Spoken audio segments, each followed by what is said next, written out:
Le pôle Nord magnétique a été localisé pour la première fois en 1831 par le commandant James Clark Ross de la Marine britannique. Depuis cette date, il a parcouru la distance incroyable d'environ 2000 km. Les dernières mesures indiquent que le pôle se déplace de plus en plus vite, de 55 à 60 km par an. Si rien ne l'arrête, il pourrait atteindre la Sibérie dans moins de 40 ans.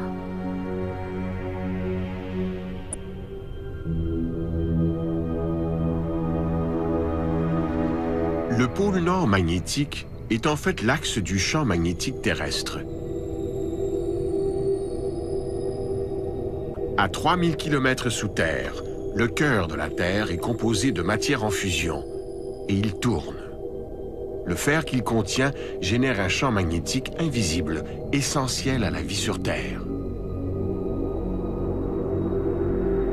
La manifestation la plus spectaculaire de l'existence du champ magnétique s'observe aux deux pôles. Ce sont les aurores boréales et australes. Elles se produisent lorsque certaines particules, en provenance du Soleil, se retrouvent prisonnières du champ magnétique terrestre.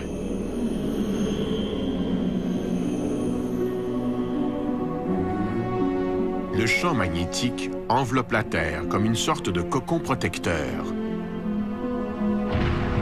Un véritable bouclier de plusieurs dizaines de milliers de kilomètres de diamètre.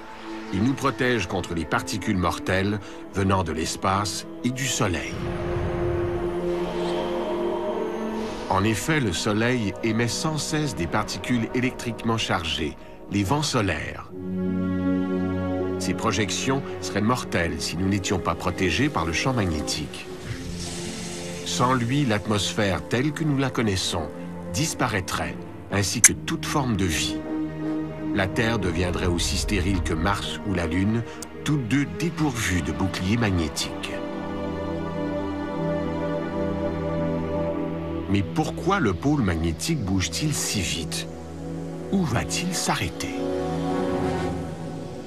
Une inversion, on sait que ce qui se passe, c'est que le champ magnétique décroît, il devient moins intense et il devient moins dipolaire. Contrairement à ce qu'on pourrait croire, ça n'est pas le pôle magnétique nord qui se met à glisser vers le sud pendant que de l'autre côté, le pôle magnétique sud glisse vers le nord. En réalité, on voit que le champ magnétique diminue en intensité, à peu près jusqu'à 10% de son intensité actuelle. Et lorsque ça se produit, le champ progressivement cesse d'être dipolaire. C'est-à-dire qu'en fait, à la surface de la Terre apparaissent plusieurs pôles magnétiques nord, plusieurs pôles magnétiques sud.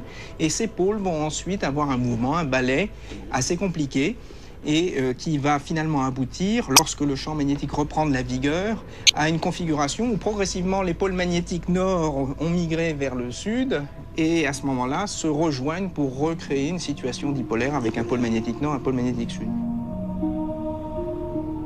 Quand l'inversion surviendra, la migration des pôles prendra des milliers d'années.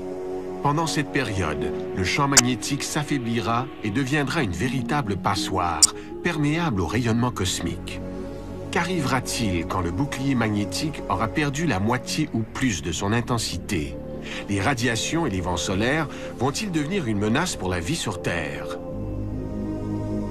Depuis 150 ans, le champ magnétique a perdu 10% de son intensité. Le phénomène d'inversion aurait-il déjà commencé?